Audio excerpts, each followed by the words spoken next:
The Minister of Water Resources, Engineer Suleiman Adamu, has debunked speculations and controversies surrounding proposed water bill before the National Assembly. The bill, which has passed the House of Representatives and is now before the Senate, is expected to improve on the nation's water delivery. The Minister of Water Resources, Suleiman Adamu, while briefing newsmen today, called for quick passage of the bill. Benedict Uku reports.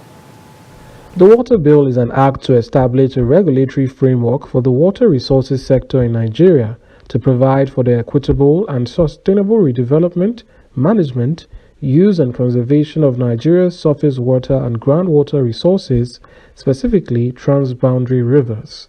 At a media chat with journalists on Tuesday, the Minister of Water Resources, Suleiman Hassan Adamu, debunked accusations and speculations that the bill was rejected. He noted sections of the proposed bill could address numerous challenges bedeviling the water sector. Adamu called for quick passage of the bill. Ladies and gentlemen, there is not a single city in this country that enjoys pipe-borne water 24 hours, 7 days a week. I challenge anybody to tell me which is. There is none.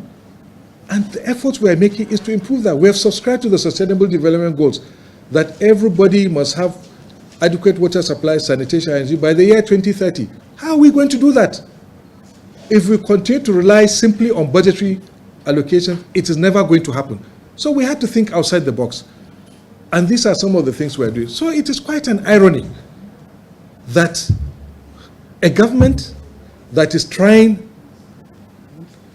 to do something radical never before to improve the water services, the water resources and water supply service of the country, by bringing appropriate policies and regulations, a certain false label is now put on that and everybody is talking land grab, land grab.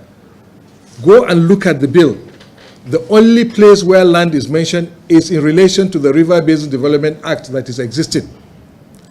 And it is very clearly stated there that all land issues will be in accordance with the Land Use Act. That means state governors will continue to exercise their powers over land. There is nowhere in this bill where anything is mentioned that the federal government will take responsibility for any land. Not even 1 square inch, or 1 square millimeter, or 1 square micromillimeter. And the other thing that pains me, gentlemen, every time our development partners come here, they are waiting for all these provisions like all this trimming and so on, how to empower the irrigation people and so on. So every time they come on a mission, they come to me and ask me, Honourable Minister, what about the water bill? The expression on their face connotes, it makes me feel ashamed because they are making a mockery of us. The international community is laughing at us. Please let common sense prevail. And let us rest this matter and allow the National Assembly to look at this bill dispassionately and go through the fine lines. If the National Assembly feels there are things that they don't like, let them expunge them. It is their, it's within their prerogative. But allow this bill to allow the members of the National Assembly to do the needful, to do the work that they need to do for the Nigerian people.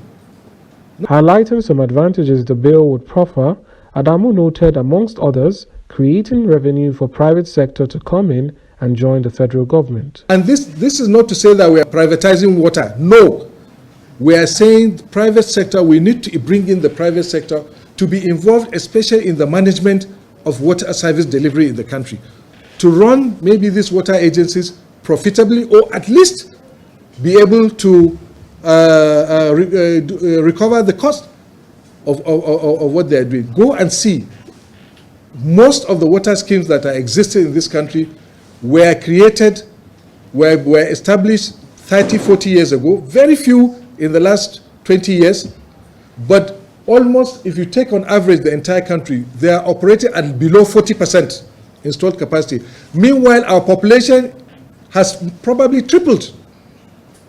And water service delivery is about population. The more mouths you have, the more water you need to pump out. And that is one of the reasons why you are not getting that efficient water supply delivery.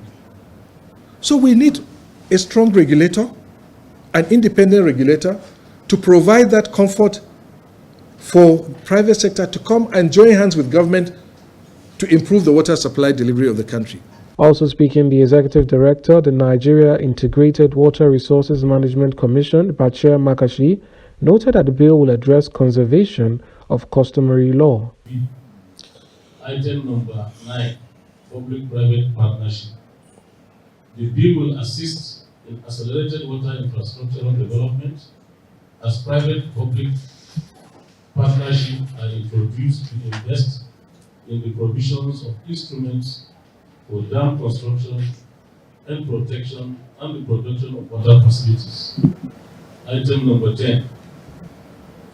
This is one of the most sensitive areas, preservation of customary law.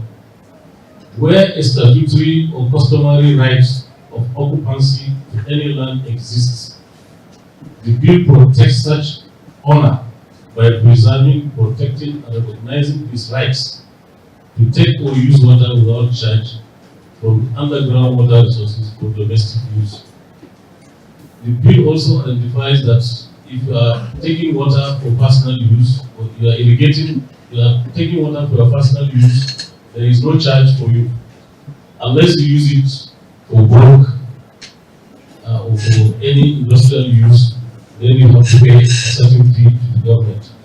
On irrigation infrastructure, the minister, however, revealed that the bill could provide adequate provision and empowering farmers to manage the irrigation system.